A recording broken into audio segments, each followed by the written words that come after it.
And welcome back to Windows Phone Jumpstart. This session that we're covering now is we're going to talk about lists and list items and how we work with them in Windows Phone in the Windows Phone XAML framework. So,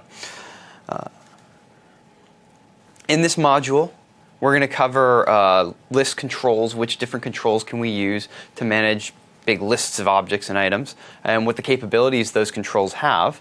We're going to go through how do we create these list items, not just creating how we display our data, but also what capabilities, how we change and alter the visual style of those capabilities.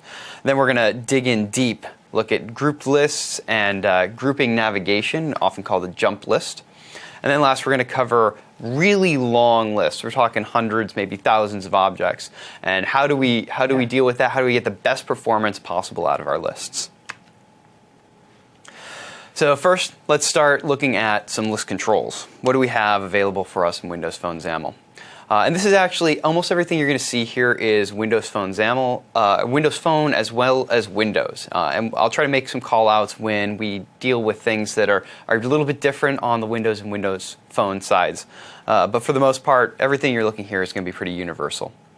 So the first kind of control we have is a list view, and this is going to be just straight up and down lists of objects. Grid view is going to be it's going to render to the side and then wrap around. We'll look at a little bit of that. There still is a list box. If you are a Silverlight developer or you're a WPF developer and you've used a list box since nigh on 6 years, it's still there, but it doesn't have all the capabilities that we have with list view and grid view.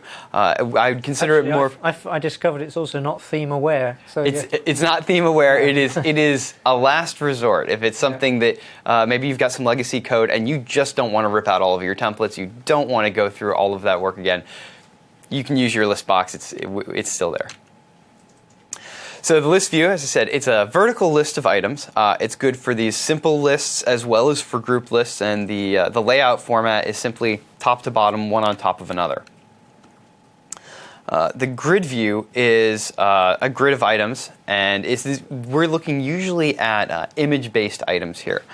So if you've got something, you've got a nice square image that you want to display for it, you can put the image in there with a smaller amount of text, and this is going to render from left to right, and then down to another row, left to right, down to another row. This is a nice one for adapting to bigger screen display and sizes and yep. stuff. Yeah. This one works particularly well with Windows over Windows Phone.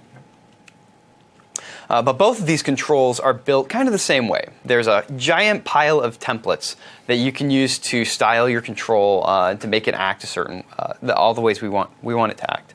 And I'm going to go through those controls really quickly here, or those different templates really quickly here.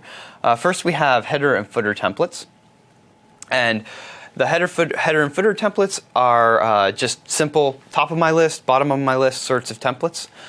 They're very simple. There's not a lot of interaction you can do with those. We've got the item template, and the item template is what's the data of the object that I'm showing. That's where I define which data am I going to show and what's it going to look like. We have the item container style for our list control, and that has nothing to do with the data inside the item. Instead, it is dealing with the style, the state that the data is in. So there can be many different states. We'll talk about that in a little more depth in a moment. The items panel, which defines how our items are going to be laid out inside list control. And then if we're grouping our items, we have a group style, which has a group container style and a group header template. And that's going to define the style of what do the headers of our different groups look like when they're rendered. So starting with our headers and footers. It's probably worth saying that. I mean, it sounds kind of scary, all these templates, but in many cases, you only need one of them, which is the item template, the data template. For the most part, most of the work that we're doing is happening in the item template. That's where we say, my object looks like this. I want these data properties to show up, and that's pretty much all you want to do. But the list view and grid view are enormously extensible controls, and there's just they're enormously powerful, and there's a lot of stuff we can do with it. So the header template always displays at the top of your list. The footer template, always at the bottom of the list. This seems kind of obvious. The styles that you see in here are not our recommended styles, that sort of faded color. But the reason it looks like that is because I wanted to show that these are completely stylable. And so you don't have to simply have a piece of text with a standard color at the top or the bottom with your header or your footer. You could, let's say you're loading 50 objects at a time. And when the user gets to the bottom of those objects, they want to load more. Well, you could make your footer a button. It could just be a button, and when you tap the button, it loads a bunch more items. Or maybe it points to an app bar item that allows you to load that. So this isn't. It doesn't have to be very standard. It's fully stylable, fully templatable. The item template is where we live most of our lives. Here you see a list view item template as well as a grid view item template, and it just simply displays the item data. The images that we see here are images that are associated with the object, and they've been rendered on the left-hand side for the list view item template, and then they take up the bulk of the template with the grid view. List items also have an item container style. And this defines how the item is going to look when it's in a different state. These states could be multiple selection mode or the reorder mode. You can see that we've changed the opacity a little bit. It looks different when it's selected versus unselected. And it even supports different styles for data virtualization of the item. The item container style is a powerful element, and it does a lot of things. But you can just leave it alone, and you'll get all the default styles that your list item should look like according to the Windows Phone designers. Very sharp group of people. The items panel, generally speaking, you're just going to want to leave this one alone, but for the sake of comprehensive information. It manages the item-by-item layout. So with the list view, you have an item stack panel with the orientation vertical. With the grid view, you have an items wrap panel with an orientation vertical or horizontal. And yeah, you can go in and change these. You're going to lose a lot of the virtualization that's built into the controls. So my recommendation, leave this one alone. Okay, so that's an overview of the templates that we have available. Let's look a little bit at the capabilities that these list controls give us. We can do some really cool stuff like reordering. And when we shift our list view or grid view into a reordering mode, our items shift into this floating UI. We can reorder very simply by just tapping on an item and then dragging it up or down the list. Or with a grid view, it would be across our list. There's a little bit of a difference between Windows and Windows Phone here. To switch into reorder mode with Windows Phone, we change the reorder mode property on our list view to be list view reorder mode .enabled. Whereas with Windows, we change the property can reorder items from true to false or false to true, and that'll change the whether or not we're actively reordering the list. One note here, group lists cannot be reordered, so only a straight list of objects is going to be able to be reordered in a list view or in a grid view. We have support for multi-selection, and multi-selection just displays checkboxes for multi-selection and then hides the checkboxes for single selection. You get some really great styles depending on whether you're in list view or grid view. But the other thing that this gives you is when you switch between one or the other, you get a cool little animation where the checkbox comes in, slides in from the side, slides out from the side. Changing that is very simple. Just change the selection mode on your list view or grid view to list view selection mode .multiple. So let's look at the demo for creating. We're going to look at creating a list item template, and we'll jump a little bit into working with our item container style. But not too much because it's really complex. Okay, so here is, I'm just going to go ahead and run this application, Windows Phone. And when you get to this sample, you will be able to look at how this, see how this looks. This is a universal project. All the stuff that I'm showing you is stuff that works across Windows and Windows Phone. So go ahead and run this.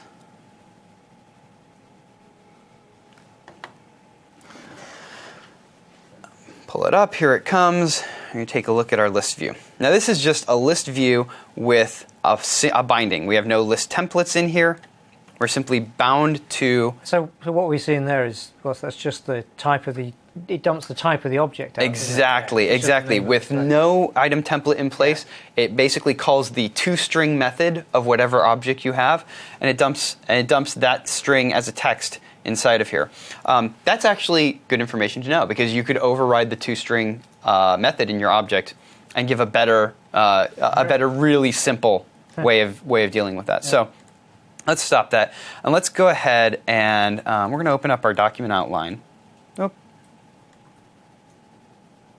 There we go. Open up our document outline. We're going to right-click on our sample list view. We're going to edit additional templates, edit the item template. So you see all the templates that I've been talking about. Yeah. They're actually right there. We can kind of discover it just by right-clicking and walking through this. I already have a template. We're not going to build a whole new template, so we'll just take a look at our sample data template. And then we can go and edit that if we want here. I'm just going to edit that to pull up the data template. We can take a look. It's just a simple grid. We've got an image in there. The image has a binding. We've got a couple of text blocks, one for our title, one for our subtitle. So with that in place... So what you're saying is every item in this list that's going to be displayed will be laid out in a little grid of its own, using its own text block and another text block. Yep. And so, and the image, yeah. And that's what we get. There's we have our image, we have a simple binding for the text, for the title, for the subtitle, and now we have a list view that looks great. Yep. And has gotten started. We can tap on these buttons down here, and this is the mode that I was showing earlier. This is multiple select mode. We can select, make it go away, turn it on. But let's say we wanted to change the color of that checkbox, picking something really simple so that we can do it quickly. So this is about customizing one of the built-in templates. Right. So we're changing the not the items themselves, but how the items are being displayed when they're in a particular mode. All right. So this is actually most easily done inside of Blend, and I'll show why in a minute. So we haven't mentioned Blend. We probably ought to say that when you get the SDK, you actually get two fully fledged developer tools. Yeah. Right. So Visual Studio that we've been using up to now, and then Blend, which is kind of Visual Studio Blend, and it's considered a kind of a designer tool. Yeah. It's got some really powerful features, and one of those features is the ability to visually edit the Visual State Manager. And the item container style relies very heavily on the Visual State Manager to pick to show which designs we want to show in any given state. And so we're going to say this is our list view item container style, and this is going to pull a copy of that item container style out of our generic.xaml we showed earlier and just kind of dump it into our local resources. Now what we see here is, here's our states tab, and these are all the visual states that a list view item can support. We have normal, press, disabled, pointer over. We have focus states, drag states, selection hint states. There's a lot of different. There's a lot of power in our list view. It's kind of when you said how you get that nice animation as when you turn the multi-select on and off. Well, hey, that doesn't come for free. Yeah. So it's designed somewhere. It's a really powerful control. But what we're going to look at is our list view multiple select. You see how it pulls up the state that we go into when we're in a list view multiple select, and we can just walk through the visual tree here. And here's the rectangle that I was talking about. And we're just going to do something really silly. We're just going to change some of the colors. We're going to change the stroke color to blue.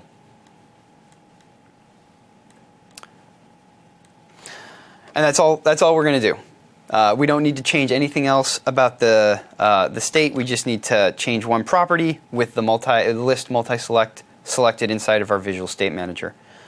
We save that, and if we go and reload it,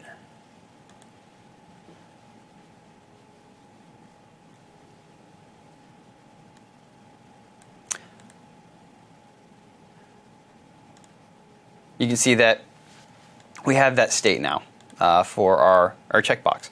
And so you can do a lot with this. You can completely rebuild the entire list box if you want.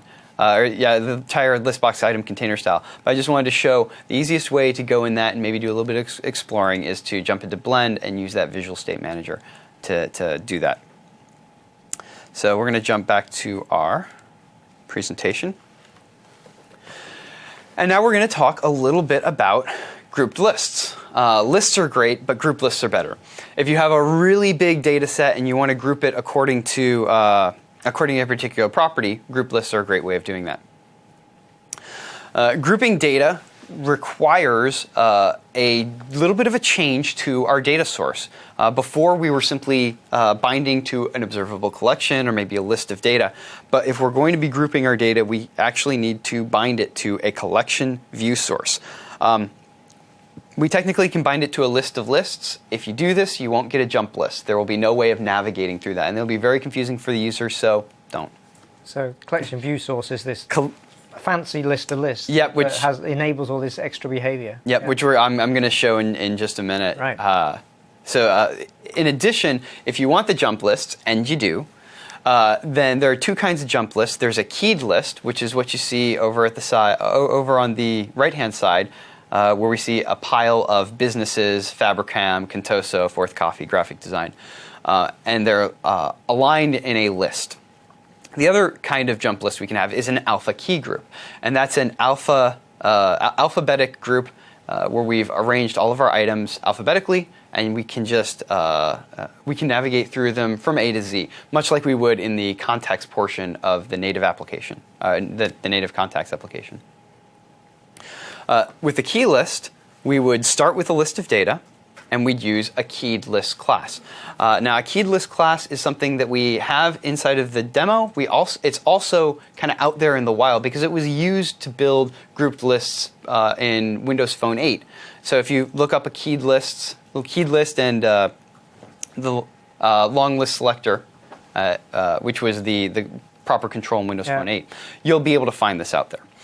We take our single list and we format that using the following link query, and we'll walk through that here.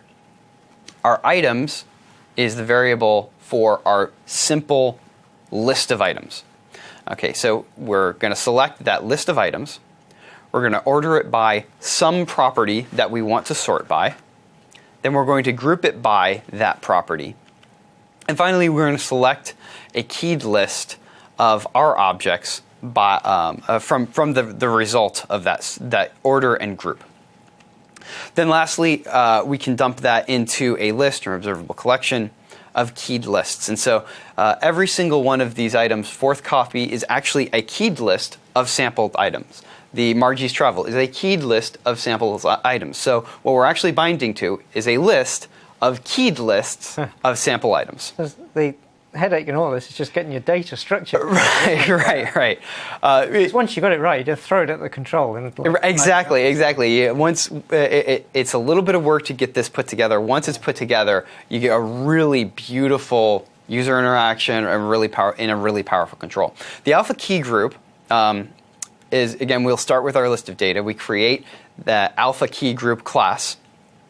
And the alpha key group class is more complex than the keyed list, but it is much easier to work with because our grouping is simply, we call this method alpha key group with the kind of item we're using, sample item, dot create groups, and we give it our list of items, and we give it the property we want to sort on, and we give it, and then we say, yes, we want to order these items, and it will hand back exactly the sort of list that we can bind to. Yeah. Okay, it does all the work for you. Exactly. Yeah. And then last little piece of this is that collection view source, where once we've set a data context on our page where we can see that object, we can place the collection view source in our resources, and we set the source to the property, the object we want to bind to, and the source equals binding. And then inside of our list view, we bind to that static resource that we had created. In our collection view source, if we've used a keyed list or we've used an alpha key group, the items path is always internal list. The is source group is always true. So that's the data structure that we need in order to do grouping. Now, the grouping style and templates. Previously, we had a jump list style in Windows Phone 8. That has changed so that now we're using this group style. If you're a Windows 8 developer, you're familiar with this already. We can take the group style, hide if empty is true. You see an example of that is in the far left-hand object here. We have nothing that starts with the letter B. And so we don't want to show the B group because it's empty. And so that's what hides if empty set to true does. Then we have our group style header template, and you can kind of do anything you want. Generally, it's just a box for alphabetic and a line for your keyed list. The real important part is you need a text block in there that binds to the key, because that is the thing that you have grouped by. So if you don't do that, you won't see the key. Exactly, exactly. And so then we have a semantic zoom control, and this is how we do our group list navigation.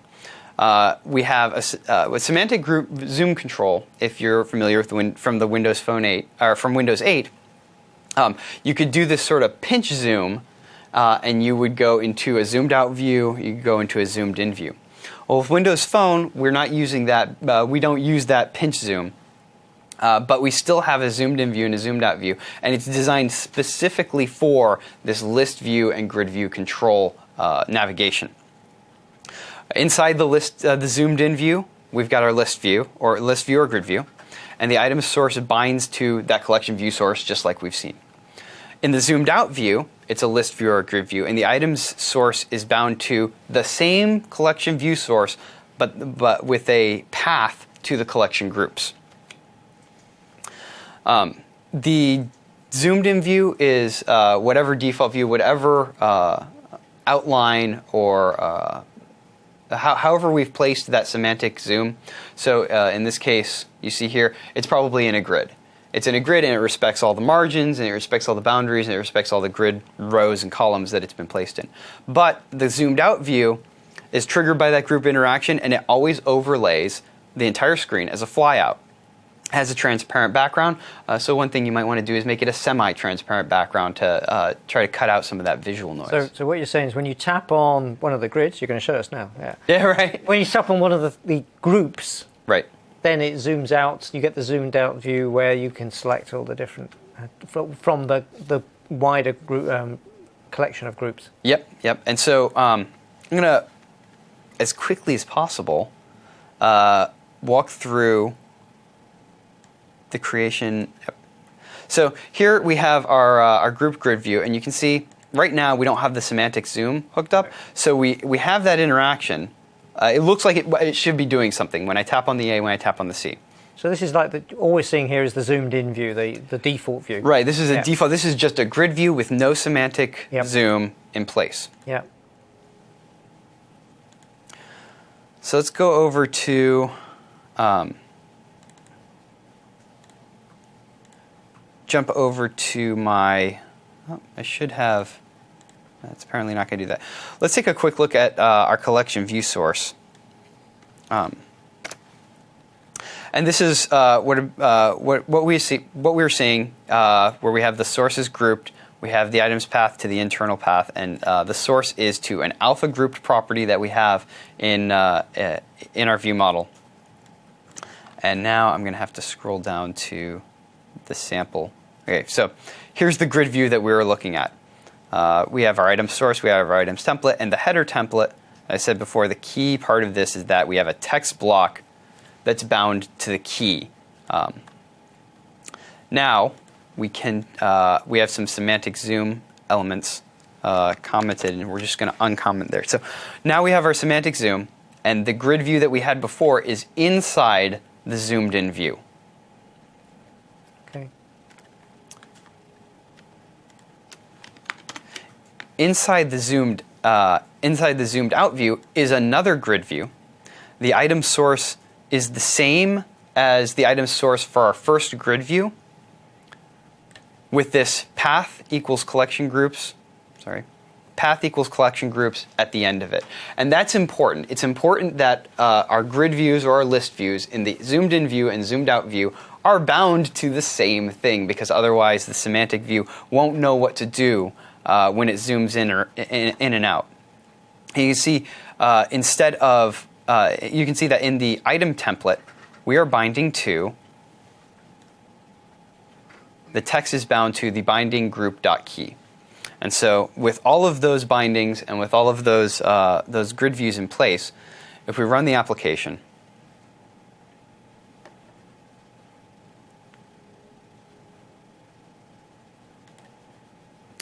and we go to our group grid view.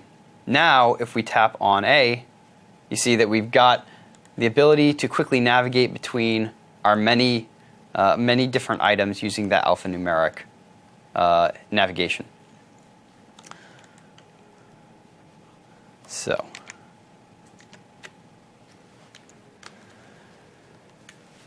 that's a whirlwind overview of lists and the different templates that we can do, and how to do the grouping and how to do our jump list navigation.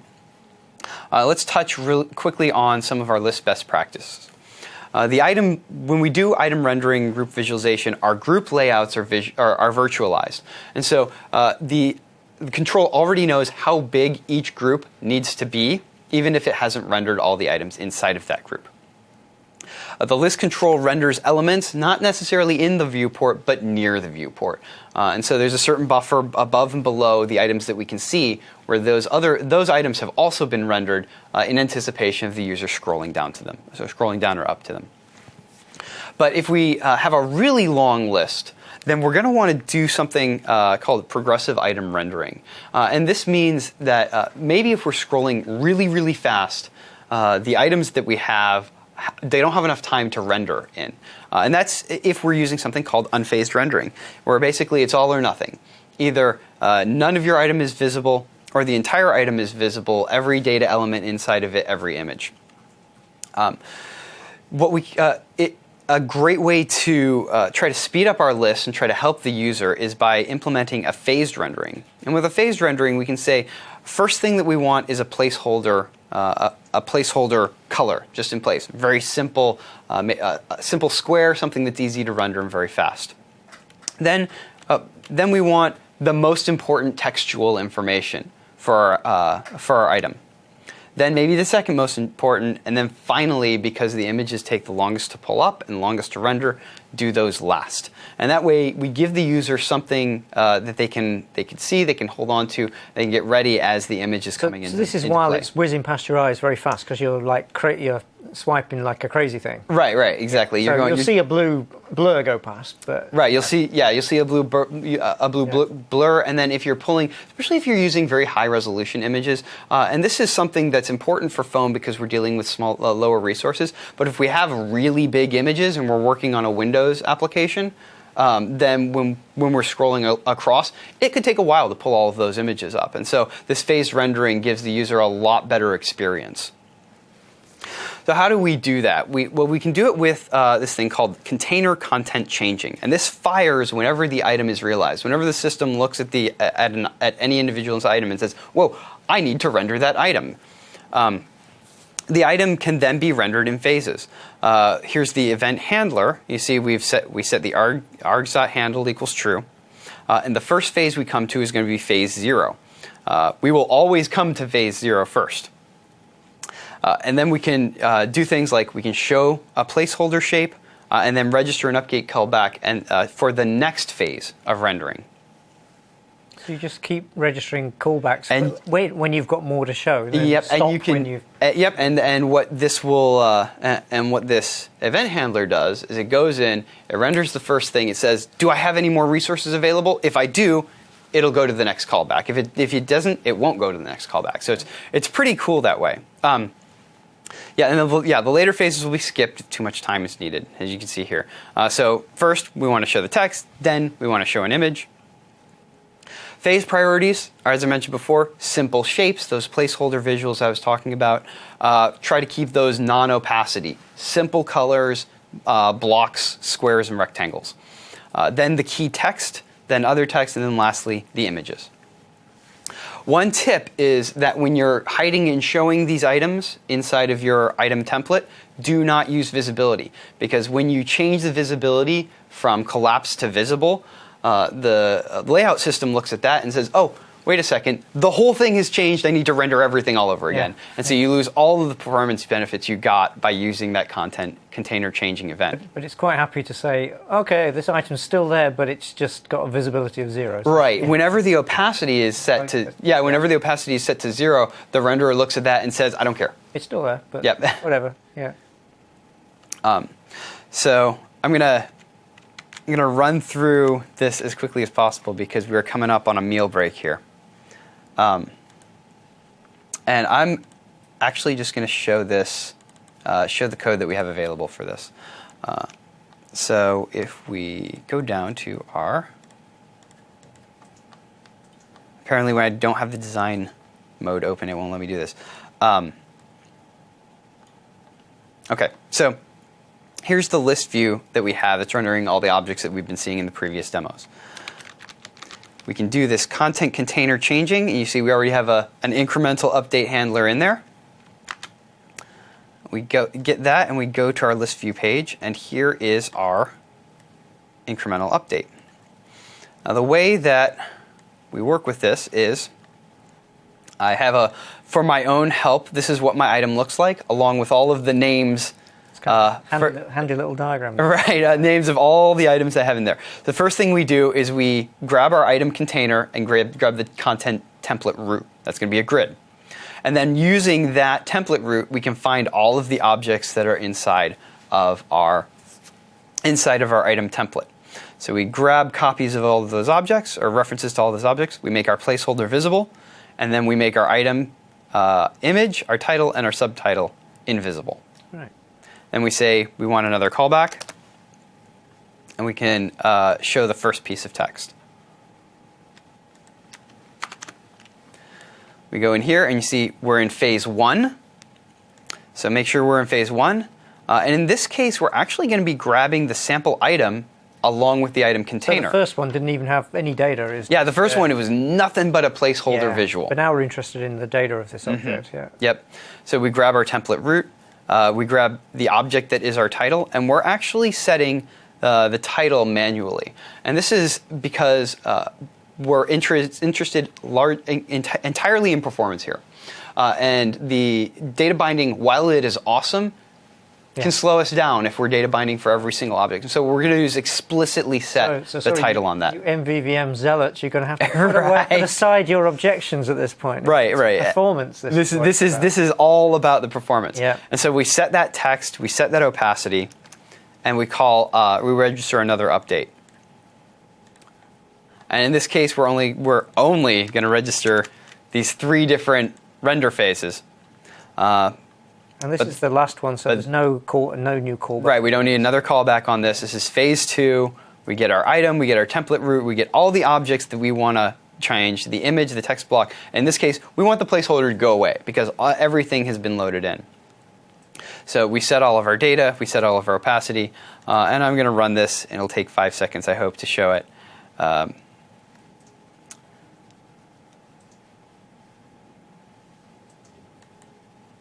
But inside our list view, I'm not sure. I'm not even sure I can run it fast enough to get that performance hit. But it is happening in there. If we set the a breakpoint, you'd see all of the data coming in. Yeah. And so this is for people who really, really need the highest possible performance out of their list views. Is you can implement this phase rendering to make that happen. Right. Nice. So. That's it for lists and list items. We covered the controls. We covered the creating list items, the group list, the group navigation, and then some of the high-performance best practices that we have available. We're going to take a break now. I've gone a little bit over. We're taking a meal break, but we will return at the top of the next hour. See you then. Thank you for joining us.